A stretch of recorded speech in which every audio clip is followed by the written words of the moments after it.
Hi, this is Nicholas Bell with IONCINEMA, here to review The Night House, the second feature directed by David Bruckner, whose 2017 debut was The Signal, but has contributed to a number of segments and a bunch of other genre-related films, including The Signal, VHS, and Southbound.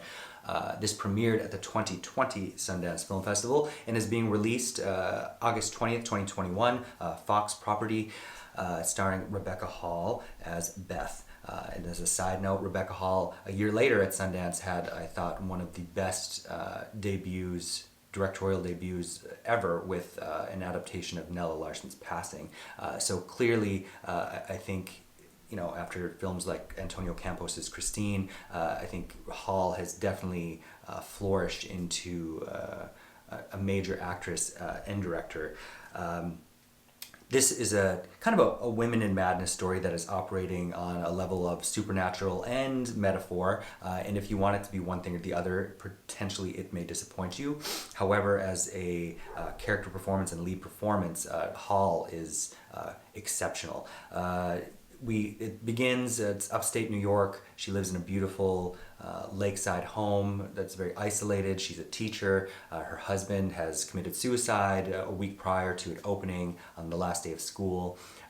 We learn bits and pieces about their lives through conversations she has with her best friend, a co-worker named Claire, played by Sarah Goldberg, going out for drinks one night.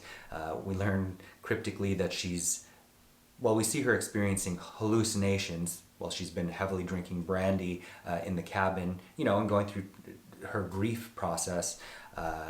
We're not sure if she's imagining these things. We learn that she died as a teenager, technically. She was clinically dead for 4 minutes in a car accident, and how she was never a believer in an afterlife after that, but her husband was. And those are, key details to reading into what happens and how we ourselves interpret it.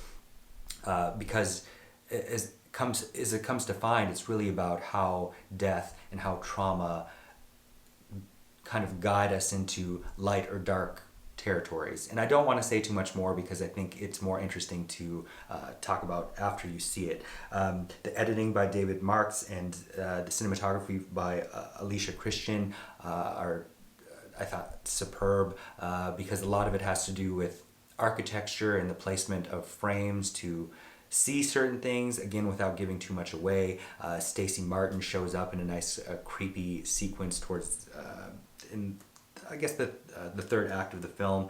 Vonnie Curtis Hall as Beth's very sympathetic neighbor, I thought has some well-placed sequences as well. It will remind you of a number of films, some of which I don't even want to reference because I think that will kind of clue you off into where Bruckner and his team were going. But for a fantastic lead performance in a genre film, reminiscent of, I think, how Ari Aster gets lead performances out of women in his two films, such as Toni Collette in Hereditary and Florence Pugh in Midsummer. I think if those are up your alley at all, The Night House is something you'll definitely enjoy. Overall, I would give it 4 out of 5 stars. Thank you. Hey, this is Eric from IONCINEMA.com. If you want to support us, subscribe below. For more reviews, interviews, film festival coverage from Sundance, Cannes, Toronto, you want to check out these guys on this side.